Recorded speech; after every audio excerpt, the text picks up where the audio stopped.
Hi, my name is Borys, and in this video I'm going to show you all about Ableton's best synthesizer, which is Wavetable. We will get started with a basic explanation of synthesis so that everyone is on the same page. Then we will explore Wavetable in depth, so that after watching this tutorial you'll be able to create unique sounds. Before we get started, if you like what we are doing on this channel, make sure to subscribe.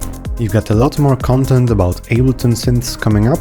If you'd like to learn Ableton 12 with all the foundations of music production, check out our Beginner to Advanced Live 12 Start to Finish course, and make sure to also check out the Ableton Live Presets bundle, which includes lots of presets for Wavetable. And to see all of that, check out the video description. Alright, so let's get started. We will get started by explaining all the modules and basics of sound synthesis as well, but before we get into that, let me just give you a very quick sound demo. We have just 3 patches, all made in Wavetable with some effects on top of them, and after the introduction to Wavetable we will dissect exactly what's going on. So here's a quick sound demo.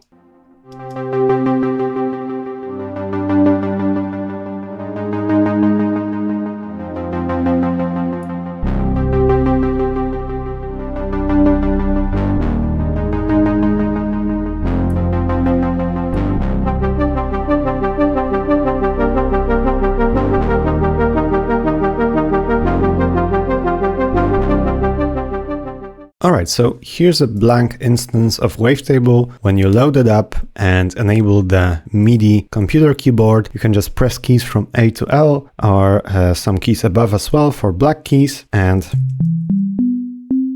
we just get a very simple sine wave. So the core of Wavetable is, of course, this display right here. We have 2 oscillator tabs, which you can switch through right here. So we can just drag this slider for a different shape, or you can also click on the shape itself and drag it up and down. So what we have to begin with is a sine wave, a triangle wave, which is a bit thicker. It's nice for bass sounds, and then what we have are 2 much richer tones. So we have a saw wave. I'm just going to turn the sound down a bit. So that's a typical saw wave, and then we have a square wave as well.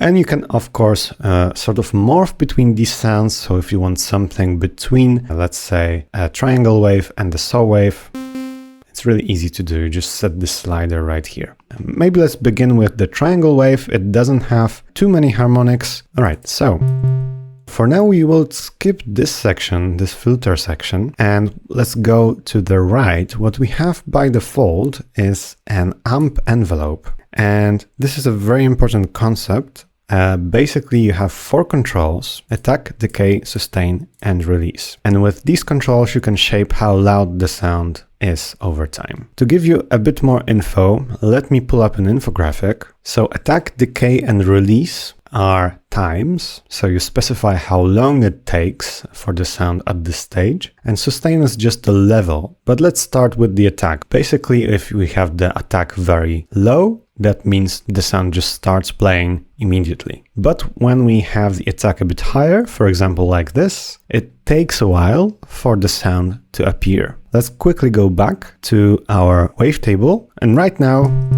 the sound starts right away. But if we increase the attack, you can hear it takes now almost 3 seconds for the sound to get to the maximum volume. Alright, so let's take a look at the decay. So once the attack stage ends, we are at the maximum amplitude level, and we only go downhill sort of from here. And the next point at which the sound can stop is the sustain level. And the decay basically specifies how fast it's going to settle back at the sustain level. So we can sort of have the sound raise in volume, then it can fall as long as we set the decay stage, and it's going to settle down at the sustain level. So for this to work, we need to set the sustain level at least maybe halfway so we can really hear it, because if it's all the way up, yeah, the amplitude is basically going to stay at the sustain level immediately after the attack. It's represented really nicely visually here in Wavetable. So if we take sustain all the way up, it's just the decay length doesn't really have any impact. But if we take the sustain, for example, halfway, somehow like this, you'll be able to hear that the sound first sort of rises in volume for almost 2 seconds, then it falls for almost 2 seconds, and then it settles at minus 13 dB. So let's hear it.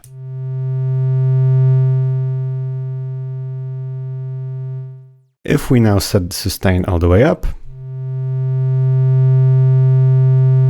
of course it stays at maximum volume, and if we, for example, take it all the way down, it's going to just fall right down to silence. And the last parameter is the release, and it's basically how fast it fades out after we stop pressing the note. So attack, decay, and sustain, all of this happens when we start pressing the note, but when we let go of the key right here, the release stage starts. Let's demonstrate this visually also with audio, and I'm just going to make a blank MIDI clip, extend the C3 note, and I'm going to stop playing it right here. Okay, so let's freeze and flatten this track.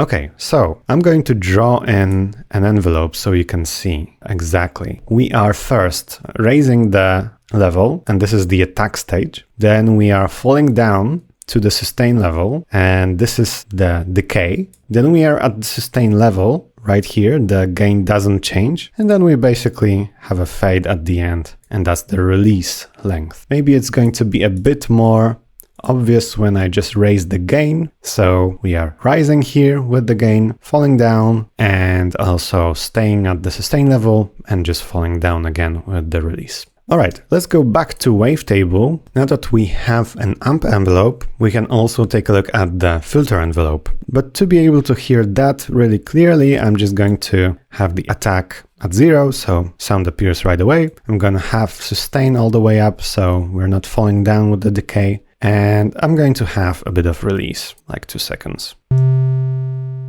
So what the filter does is basically takes out harmonics. And let me demonstrate this really quickly. I'm going to take a spectrum effect. I'm going to open it up, and you're going to be able to see exactly what we're doing with the filter. All right, let's play this clip. I'm just disabling the sound so we don't have that annoying sound in the background, but we're just looping this single note. And what you can see here is a fundamental frequency. We can also take a look at it like this. We have the fundamental frequency, which is just a sine wave. If we turn it back to a sine wave, it's just going to be this. So it sounds like this. And then if we turn it to another shape, you can see more and more harmonics pop up. And the higher we go here, the sharper they get. What happens is with the filter, we can basically shave off these harmonics, and the sound is just going to sound much smoother. Let's basically roll down this frequency knob and see visually what happens. We can see that now we're just left with many less harmonics. And if we open up the sound again,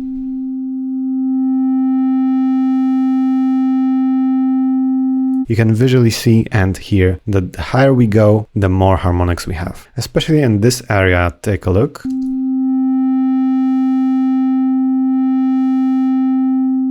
So we're just sort of taming the high frequencies so that the sound isn't so harsh sounding all the time. And we can shave off even more if we click on this 12 button right here. Basically, we just have a steeper curve. And what's cool about the filter section is that we can assign an envelope to that filter section to move it for us every time we press a note. For that, we can take another envelope. We have the amp envelope. We could use this one too, but maybe we can take the second one. And we have some different settings here, and that's fine. We can map this frequency knob to this envelope. But all of that is done in this matrix tab. First of all, let me just pull down the frequency a bit, and I'm going to open up the matrix tab. It looks a bit confusing at first, but it's really simple to use. Basically, you just click on the thing you want to map. In our case, it's going to be the frequency knob. You can see it pops up at the bottom here. So filter one frequency, that's our parameter. And we have envelope 2 right here. And if we just take a look at the intersection of this column and this row, you can just add a bit of modulation. So you can just click on this box or cell like in an Excel sheet and just drag your mouse up. And the higher you go, the more this is going to be applied. If we go down, it's just going to be applied in reverse. But let's just go up to like 50 and see what this does. I'm just going to play some notes on the MIDI keyboard now. You can see that this jumps up and down. If we take the frequency knob down a bit more, maybe we can have a bit less of that modulation. And we can also take a look at the envelope itself. So we can see here clearly that we have a fast attack and 600 milliseconds on both decay and release. We have the sustain at 50%. Maybe we can have the release a bit shorter on the amp, so just the sound is going to play a bit shorter. And this is a much more pleasant sound rather than just having it all open. So what we can also do is, for example, if we play a chord, we can have the second envelope just open up gradually. Maybe let's have a bit more time on both decay and release as well.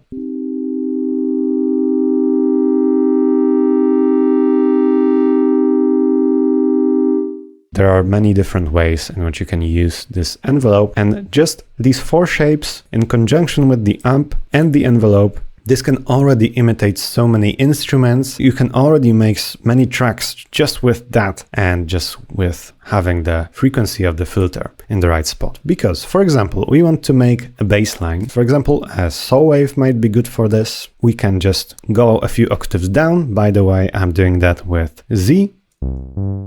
Now we have sort of a fat tone, but if we now have the attack low, decay short, sustain all the way down on the frequency envelope. This can also work if we go a few octaves higher. We have a nice pluck, so this can imitate a guitar or something like that. What else? We might have a pad. So let's open up the sustain, have a longer attack, add a bit of release and a bit of attack to the amp envelope as well. And maybe let's open up the frequency a bit more. Okay, so I also said there are 2 tabs, so you can open up Oscillator 2, do the same thing. It all responds just the same way. We have some parameters towards the bottom here. You can pitch these up and down. So, for instance, 12 semitones puts this second oscillator an octave above. So if we now play both, we have 2 octaves playing. There are many different ways in which we can use this. Now, before we get into just a few more slightly advanced parameters here in Wavetable, let's take a look at other important features. All right, so we have, if we wanted to add more bass frequencies, we can activate the sub oscillator, which you can see adds some sub frequencies below our saw. So this is our fundamental here. And if we enable sub, you can see this fat guy right here. We can also take this one 2 octaves down, but this is going to be very low at 30 Hertz. But if you can hear, for example, this note very clearly, you can add more tone. So this just adds harmonics to this sub. So as you can hear, if you're on headphones at least, or good speakers, this sounds pretty fat. In conjunction with our saw, it sounds much heavier. So we just have these 3 oscillators, sub and 2 main oscillators. So what makes Wavetable synths unique is the fact that we can choose between many different interesting sounding oscillator types. So, for instance, we have not only basic shapes here, but some FM stuff. And this can serve as the basis for our sound design later on. We have some more harmonic rich content. What else? We have... There are many different waveforms here. And this collection of waveforms in this display is called a wavetable. Now we can also add our own. So if we just drag something in here in the user section, you can make your own wavetables. Let's just go back to the saw wave. If we have the amp and two envelopes, we also need to take a look at the LFO. So basically an LFO, a low frequency oscillator, is just a shape that can move your knob, but it's got a low frequency, meaning it's not going to be too fast. You can set it to really slow speeds. So for instance, if we want to move this cutoff knob with this LFO, we just need to map it to frequency. So frequency, we go to LFO 1.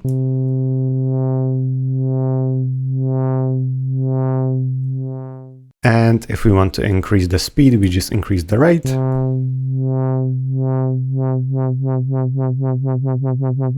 And the same way.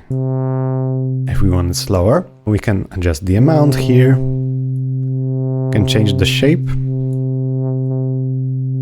Or maybe choose a triangle wave. This would be a very quick introduction to what you can do with LFOs. For instance, we could also just go down with the amount and map it to pitch, which is going to make the sound go up and down in pitch. And let's just choose a minimal amount. You can see these harmonics here doing a little dance.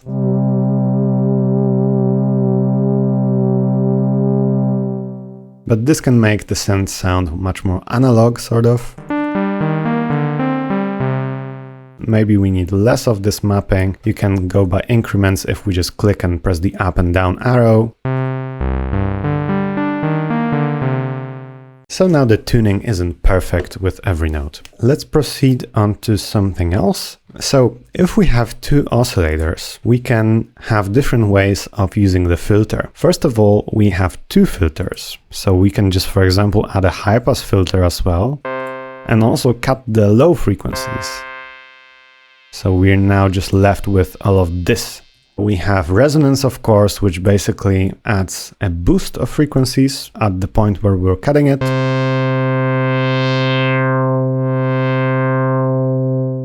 This is going to be more obvious if we add an envelope to the frequency. And this can make a sound a bit more powerful than something like this. We have cool filter drives, so we can add a drive in some of these modes here under clean. And this can make your sound very fat even without reaching for a saturator. We also have different routing modes for these filters. So we are in a serial mode of filtering, which basically means our filters go after each other. So we're cutting the highs, and then from this signal we're cutting the lows. We can have parallel, which basically means we are splitting the sound into two signals. We have one which cuts the highs, and we have another which cuts the lows. So we can sort of carve a gap in between these. We also have a split mode, which basically means oscillator 1 is going to go into filter 1, and oscillator 2 is going to go into filter 2. So oscillator 1 just gets this treatment, and oscillator 2 just gets this. Maybe we can also have a low cut, or maybe a band pass. And yeah, we can separate these in this way. What else? We have, of course, different types of curves. So we have low pass, most default mode, high pass if you just want the very highs, band pass, which is basically a combination of both. And we also have a notch filter, which basically can cut some resonant frequencies. For instance, if we want to cut the fundamental or something else, or just create a phasing sort of sound. This can be done with the notch. And then we also have a morph filter, which if we disable the first one, basically allows us to morph between different kinds of filters.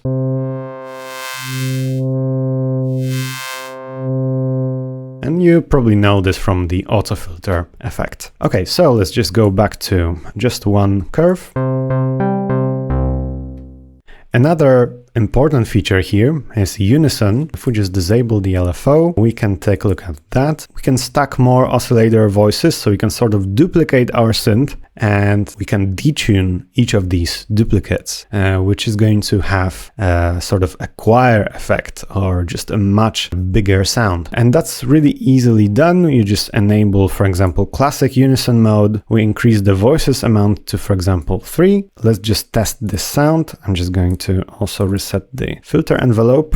So that's without it. The sound is mono. Now it gets stereo in unison mode, and the higher we go with the amount of detune, the more chorusy, the more powerful the sound is going to get. At some point, it's just going to sound detuned.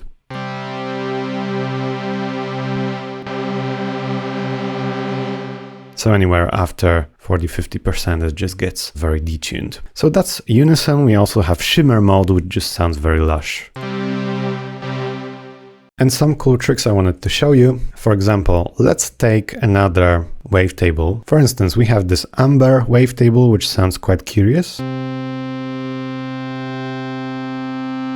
And we can map an LFO to this position of this wavetable. So we can just click on wavetable position and map the first LFO to this one. Let's just increase oscillator 1 position with LFO 1, and we're just mapping it to this control right here to move it.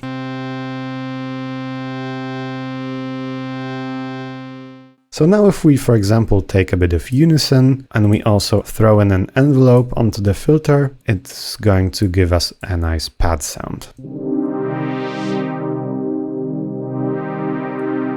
And the core of the sound, the oscillator, just evolves a bit more and just makes the sound a bit more interesting. We don't have a noise oscillator here in Wavetable. In my opinion, that's one of the cons here, but there's a cool trick we can use.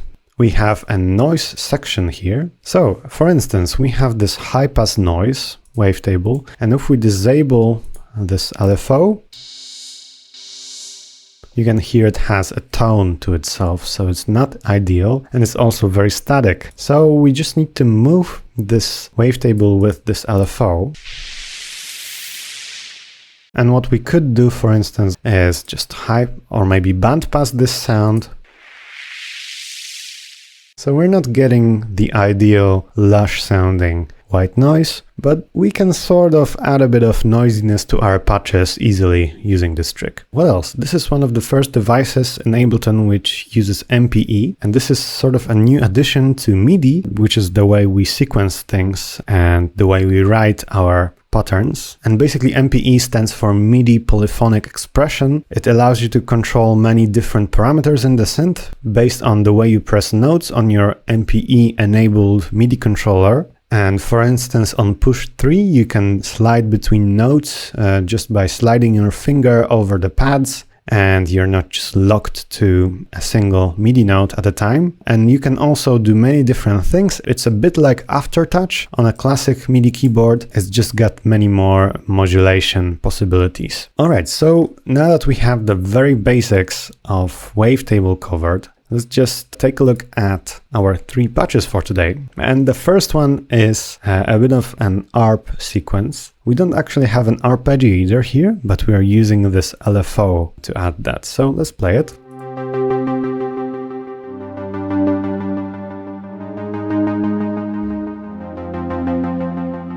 So maybe let's just disable this LFO for now. Just gonna go down to 0 with the amount.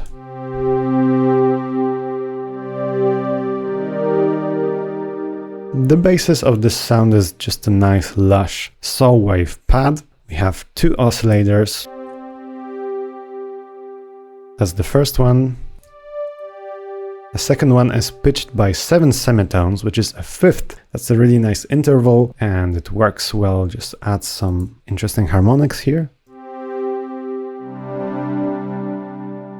And the sub adds some bass to it. What else? We have, of course, a low-pass filter. We are letting through some more higher frequencies by just choosing the 12 dB filter, clean mode, and the bulk of this sound shaping is just made with this LFO. Let's enable it again. So we have a 1/12 rate which basically means with each bar we get 12 cycles of the LFO. We also have this attack stage of this LFO, so without it, it's opening up right away. Maybe it's not as obvious because we also have some amp attack. So now it should be pretty obvious, but now if we enable this attack on the LFO, you can hear that it only starts moving the filter more and more when we hold the note a bit longer. We just have it mapped to both filter 1 frequency and sub-oscillator gain. So just this knob right here. On top, we have some very simple effects. The echo, the reverb would sound like this without these. The echo and reverb just add a bit more spaciousness here. And this patch, just like the others for today, are available in our Ableton Live presets bundle. All right, so next up we have this bass.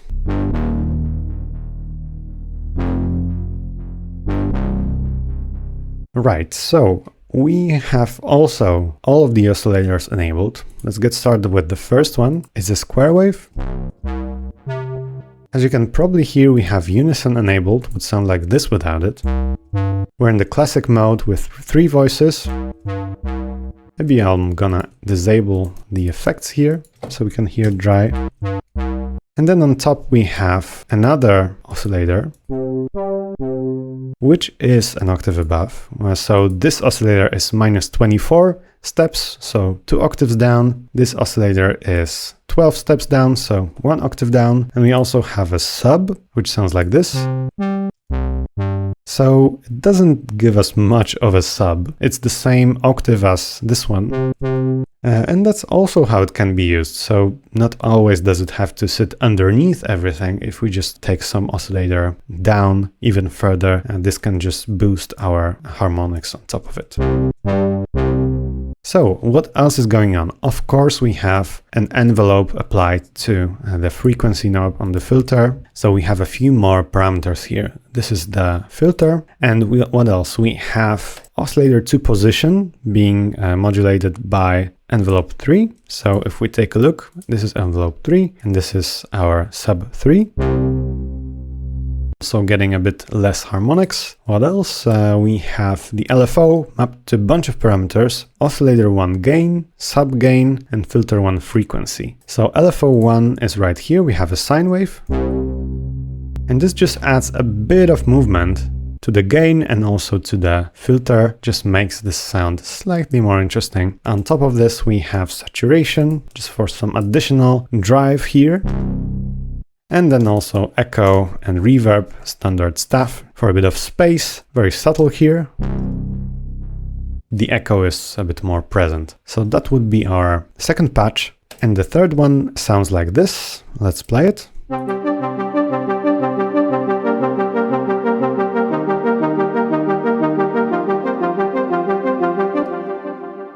That's the MIDI. It's also fairly simple. We're using the saw wave. Let's take a look at oscillator 1 without unison first.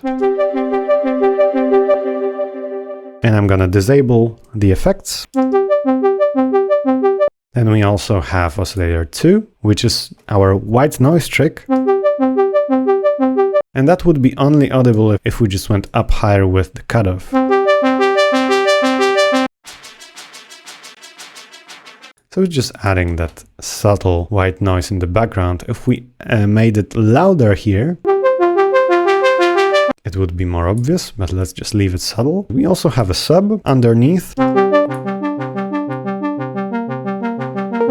And we have the tone at 100%. Meaning we get many more harmonics. All of this together sounds like this. We also have a high pass here. Just cutting a bit of that bass that is created with the sub. As for the mappings, we have LFO also mapped to oscillator 2 position. And that's just for our white noise trick. So you can see it moving. On top of the entire synth, we have saturation. And finally, we have Unison, classic mode. Just gives us this classic stereo width and a bit more chorusy feel. Now we have Saturator on top for a bit more drive and grit. We have chorus, very subtle on top. In the ensemble mode, so this is going to be quite powerful if we just take it all the way up. Yeah, but we can reduce it on top, just echo and reverb, just adding that sense of space. And then EQ as well, which is just lowering the very lows here.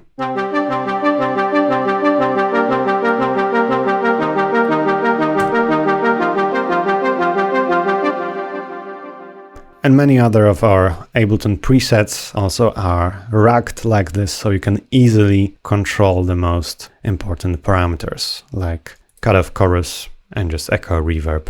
Alright, I hope this overview of Wavetable was useful for you guys. Make sure to check out our Music Production Academy with start to finish courses on making tracks in various genres. And if you'd like to learn Ableton 12 with all the foundations of music production, check out the Beginner to Advanced Live 12 Start to Finish course. Make sure to also check out the Ableton Live Presets bundle, which includes lots of presets like this for Wavetable. And to see all of that, check out the video description. Make sure to subscribe to our channel. If you enjoyed this video, leave it a like, write us a comment, and I will see you in the next ones.